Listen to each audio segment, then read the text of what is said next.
बच्चों आपके class 10th के सिलेबस में गोलीय पृष्ठों पर प्रकाश का परावर्तन सिलेबस में है, जो कि इसमें से थ्योरी प्लस न्यूमेरिकल दोनों पूछे जाएंगे। ठीक है, तो सबसे पहली बात होती है कि परावर्तन, परावर्तन किसे कहते हैं। ठीक है, तो जब प्रकाश की किरण किसी चिकने चमकदार परावर्तक तल, अब बात हुई परावर्तक तल कैसे बनता है। एक पृष्ठ पर हम पॉलिश कर देते हैं। पॉलिश किसकी करते हैं, सिल्वर नाइट्रेट की या लेड ऑक्साइड की पॉलिश करते हैं। किसकी करते हैं, सिल्वर नाइट्रेट या लेड ऑक्साइड की पॉलिश कर देते हैं। ठीक है, अब पूछा जाता है सिल्वर नाइट्रेट का फार्मूला क्या होता है, तो सिल्वर नाइट्रेट का फार्मूला होता है AgNO3। लेड ऑक्साइड का क्या होता है, PbO। जब एक पृष्ठ पर पॉलिश कर देते हैं तो दूसरा पृष्ठ अपने आप क्या बन जाता है, परावर्तक बन जाता है। ठीक है, तो यहां से जितने कोण पर प्रकाश की किरण आपतित होती है, पुनः उतने ही कोण पर अपने ही माध्यम में परावर्तित हो जाती है। ठीक है, तो इसी घटना को प्रकाश का परावर्तन कहते हैं। और यहाँ पर ये जो 90 डिग्री पर डाला जाता है इसे नॉर्मल कहते हैं। नॉर्मल मतलब अभिलंब होता है। ये आपतित होती है तो इसे इंसिडेंट रेज बोलते हैं, और इंसिडेंट एंगल बनाती है। ये रिफ्लेक्ट होती है तो इसको वो रिफ्लेक्टेड रेज बोलते हैं, तो ये रिफ्लेक्टेड एंगल बनाती है। इसको लिख सकते हैं आपतित किरण, और ये है परावर्तित किरण।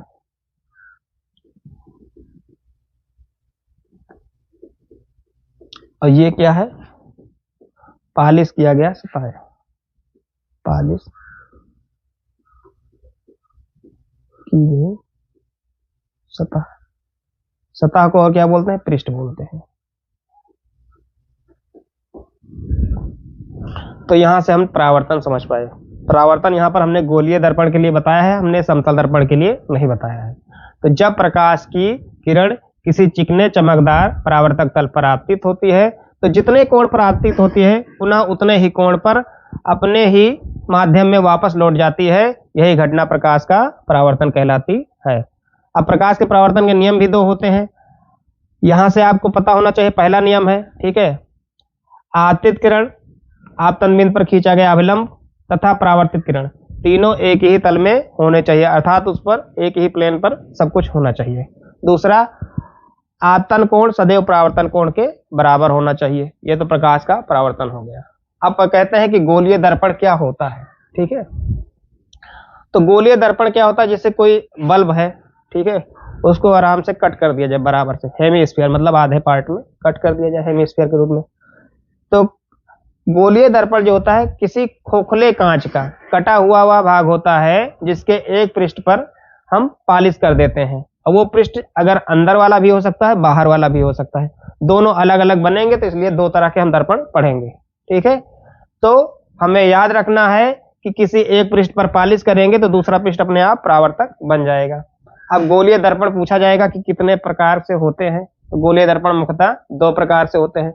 एक होता है अवतल दर्पण और एक होता है उत्तल दर्पण। तो अवतल दर्पण किसे कहते हैं, जब किसी कांच के खोखले गोले के कटे हुए भाग, किसी कांच के खोखले गोले के कटे हुए भाग को हम अगर मान लीजिए बाहरी पृष्ठ की ओर, किसकी ओर, बाहरी पृष्ठ की ओर हम पॉलिश कर देते हैं। अब बाहरी पृष्ठ की ओर पॉलिश कर रहे हैं तो यहां से हमें एक चीज समझ में आ गया, क्या हुआ कि जो आंतरिक पृष्ठ है वो कैसा बन जाएगा, परावर्तक बन जाएगा। इसे बोलते हैं परावर्तक सतह। ये हो गई आपकी परावर्तक सतह। और ये बाहरी पृष्ठ है, बाहरी पृष्ठ को एक और पृष्ठ बोलते हैं उभरा हुआ पृष्ठ। ये चीजें अलग अलग किताबों में अलग अलग तरह से मिलेंगी। ये कैसा है, पॉलिश किया हुआ है, ये आपको पता होना चाहिए।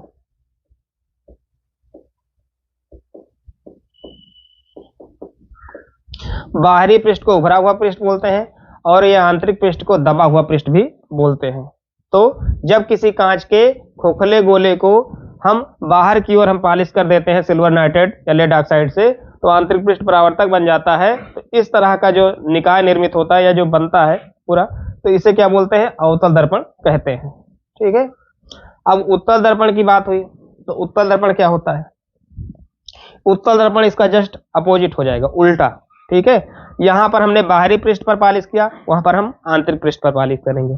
तो जब किसी कांच के खोखले गोले पर, जब किसी कांच के खोखले गोले के पृष्ठ पर, ठीक है, अब वहां पर वो खोखले गोले का भाग रहेगा, पूरा खोखला गोला नहीं रहेगा। तो जब किसी कांच के खोखले गोले के भाग पर हम क्या कर दें, आंतरिक भाग पर, कौन से भाग पर, आंतरिक भाग पर सिल्वर नाइट्रेट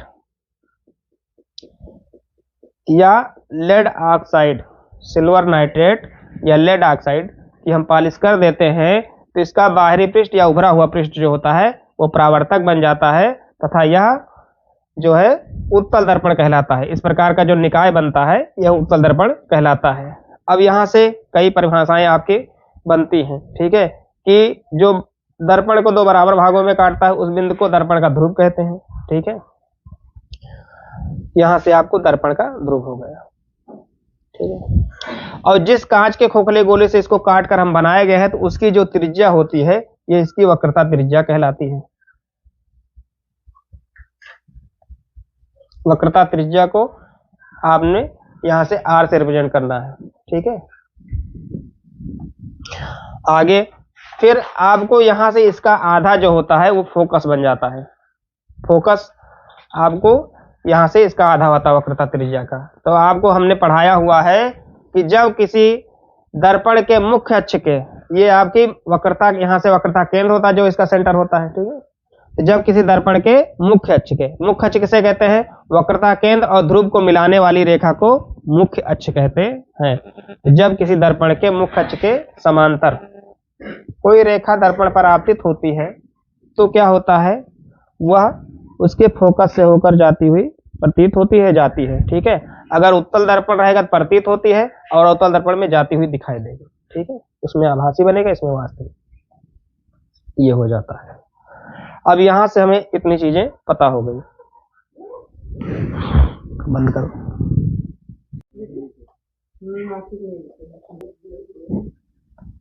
चलिए अब हम गोलीय दर्पण से संबंधित जो परिभाषाएं हैं उनको जान लेते हैं। गोलीय दर्पण में आपको सबसे पहले पूछा जाएगा कि दर्पण का ध्रुव क्या होता है, ठीक है। तो गोलीय दर्पण को जो दो बराबर भागों में बांटता है उस बिंदु को दर्पण का ध्रुव कहते हैं। दूसरा, अगर पूछा जाए कि गोलीय दर्पण की वक्रता त्रिज्या क्या है या वक्रता केंद्र क्या है, तो गोलीय दर्पण जिस कांच के खोखले गोले से काटकर बनाया गया है उस खोखले गोले का केंद्र ही इस दर्पण का वक्रता केंद्र कहलाता है तथा उस खोखले गोले की त्रिज्या ही इस दर्पण की वक्रता त्रिज्या कहलाती है। दूसरा, फोकस दूरी आप जान ही रहे हैं कि आपको बताया जाता है कि दर्पण और मुख्य अक्ष, ठीक है। तो मुख्य अक्ष यहाँ पर है, मुख्य अक्ष के समांतर जाने वाली रेखा, मुख्य अक्ष के समांतर जाने वाली रेखा दर्पण से परावर्तन के पश्चात जिस बिंदु से जाती है उसे दर्पण का फोकस कहते हैं। यह प्रतीत होती है, यहाँ से देखिए आपतित हुई, फिर यहाँ पर हमने डॉटेड लाइन से दिखाया, ठीक है। तो प्रतीत होती हैं तभी उसको दर्पण का फोकस कहते हैं, ठीक है। ये हो गया दर्पण का फोकस। ये अवतल दर्पण है और ये उत्तल दर्पण है, ठीक है। याद रखना है प्रकाश के परावर्तन में माध्यम समान बना रहता है। तो यहाँ पर प्रकाश के परावर्तन में प्रकाश की चाल नहीं बदलती है, दिशा बदल जाती है, ठीक है। इसलिए प्रकाश का वेग बदल जाता है, क्योंकि प्रकाश वेग सदिश राशि है, इसलिए यहाँ पर दिशा जो है बदल जाती है, इसलिए वेग बदल जाता है, चाल नहीं बदलती है।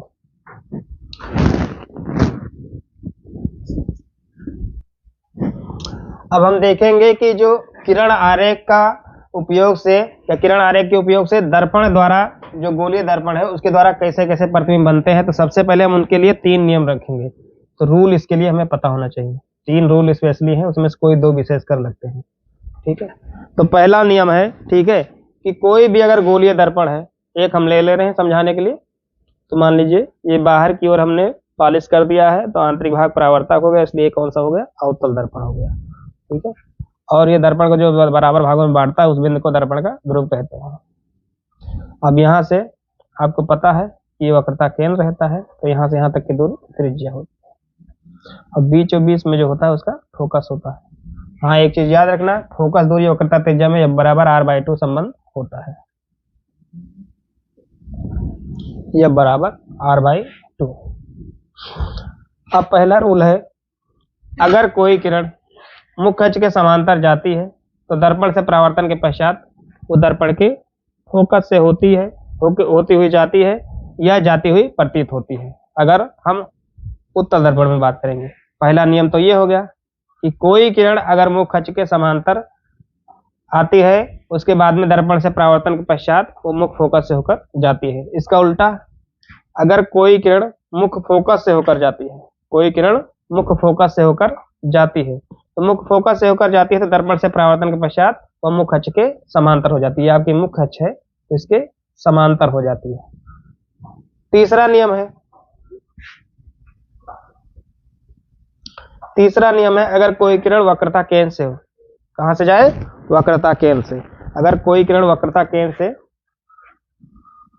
जाती हुई दर्पण पर आपतित होती है तो वो आपको पता है कि कोई वृत्त है उसकी स्पर्श रेखा और त्रिज्या एक दूसरे पर परपेंडिकुलर होती है तो जितने कोण पर आती है उतने कोण पर चली जाएगी। ठीक है, तो जब कोई किरण दर्पण के वक्रता केंद्र से जाती है तो परावर्तन के पश्चात पुनः उसी मार्ग से वापस लौट जाती है। ठीक है, अर्थात जिस मार्ग से आई थी उसी मार्ग में वापस लौट जाती है। अब हम पहली कंडीशन सबसे पहले यहाँ पर देखते हैं कि अवतल दर्पण द्वारा प्रतिबिंब कैसे बनता है। तो केस 1, जब वस्तु अनंत दूरी पर। अनंत दूरी किसे कहते हैं? वह दूरी जो बहुत ज्यादा हमारी गणना से मतलब परे है, मतलब हम उसको कैलकुलेट नहीं कर सकते तो वो अनंत दूरी, बहुत दूर जो होती है उसे अनंत दूरी कर देते हैं। ठीक है, दर्पण के लिए। और हम यहाँ पर देखेंगे तो अनंत दूरी के लिए हम पहले तो यहाँ से एक दर्पण बना ले रहे हैं।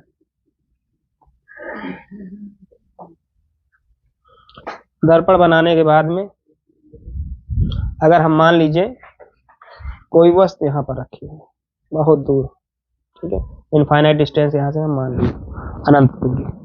अनंत दूरी पर मतलब वस्तु है ए बी। ठीक है, अब यहाँ से आपको पता है कि ये वक्रता केंद्र होता है, ये इसका फोकस होता है। तो सबसे पहले तो आपको पता है कि परावर्तन के लिए सबसे पहले तो एक किरण मुख्य अक्ष के समांतर जाती है, मगर जब अनंत पर होगा तो अनंत से कैसी किरणें आती हैं? समांतर किरणें आती हैं। कैसी किरणें आती हैं? समांतर किरणें। तो समांतर किरणें एक फोकस से होकर जाएगी और एक वक्रता केंद्र से होकर जाएगी। ये हो गया फोकस से लगभग और ये हो गया वक्रता केंद्र से।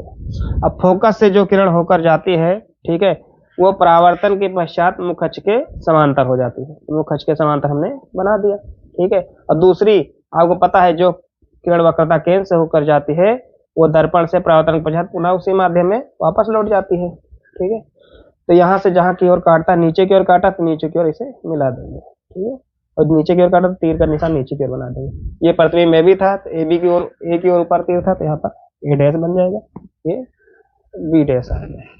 इससे हमें क्या पता चला कि जब अनंत पर कोई वस्तु स्थित होती है, जब कोई वस्तु अनंत पर स्थित होती है तो अवतल दर्पण में, तब अवतल दर्पण में उसका प्रतिबिंब उल्टा वस्तु से छोटा तथा दर्पण के फोकस तल में प्राप्त होता है। अब हम केस सेकंड देखेंगे, जब वस्तु अनंत तथा वक्रता केंद्र के बीच स्थित हो। ठीक है, तो आपको पता है जहां अनंत से हटी तो फिर वहां पर वही हमारा तीनों नियम लगेगा। अनंत पर ही दो किरणें समांतर चलती हैं, तो एक किरण तो मुख्य अक्ष के समांतर जाएगी जो वस्तु से निकलेगी। ठीक है, अब एक किरण मुख्य अक्ष के समांतर जाने के बाद परावर्तन के पश्चात कहां से होकर जाती है? फोकस से। हमने फोकस, और डायरेक्शन बनाना बहुत जरूरी है, नहीं तो चित्र गलत माना जाएगा, आपका फिगर गलत काट दिया जाएगा। दूसरी किरण कहां से होकर जाती है? आपको पता है वक्रता केंद्र से। तो वक्रता केंद्र से होकर जाती है, तो इसको थोड़ा सा हम बड़ा बना दे रहे हैं, नहीं तो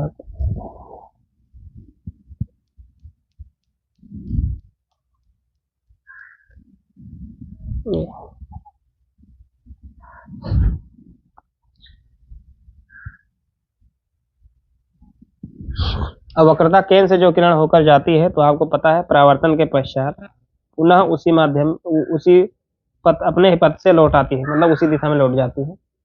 अब यहाँ से हमने ये डायरेक्शन बना दिया लौटने का। तो यहाँ से जहाँ कट कर रहा है, ठीक है, वहाँ पर हम परपेंडिकुलर डायरेक्शन में फिगर बना देते हैं। नीचे की ओर कट किया, नीचे की ओर एरो 3 बन जाएगा, तो ए डैश हो जाएगा, ये बी डैश हो जाएगा। ठीक है, तो आपको यहाँ से क्या समझ में आया कि जब अवतल दर्पण के सामने कोई किरण अनंत और वक्रता केंद्र के बीच स्थित होती है, तब उसका प्रतिबिंब दर्पण के फोकस और वक्रता केंद्र के बीच वास्तविक, उल्टा तथा वस्तु से छोटा प्राप्त होता है। अब केस थर्ड हम देखेंगे, जब वस्तु वक्रता केंद्र पर स्थित हो। तो जब वस्तु वक्रता केंद्र पर स्थित होती है तो आपको वक्रता केंद्र पर, ये सेंटर ऑफ कर्वेचर है वक्रता केंद्र, इस पर हमने एक वस्तु ए बी रख दी है। ठीक है, अब आपको पता है कि हमने 3 नियम बताया है। ठीक है, तो 3 में से कोई 2 लगाएंगे पहले। तो यहाँ से हमने देखा कि जब वस्तु रखी हुई है वक्रता केंद्र पर, तो मुख्य अक्ष के समांतर एक किरण चल रही है। मुख्य अक्ष के समांतर चलने वाली किरणें परावर्तन के पश्चात कहाँ से होकर जाती हैं? फोकस से होती जाती हैं। ठीक है, फोकस से होकर जा रही हैं। अब दूसरी यहाँ पर वक्रता केंद्र तो बचा नहीं कि यहाँ से जाएगी। फिर दूसरा नियम इसका उल्टा, जब कोई किरण फोकस से होकर जाती है तो वह मुख्य अक्ष के समांतर हो जाती है। इसमें दोनों अब ऐसे दिमाग लगाइएगा, फिगर भी इसका उल्टा बनेगा। ठीक है, और सेम टू सेम वही बनेगा। तो सेम टू सेम रूल बनेगा वही, मगर वहां पर अपोजिट लगाना है।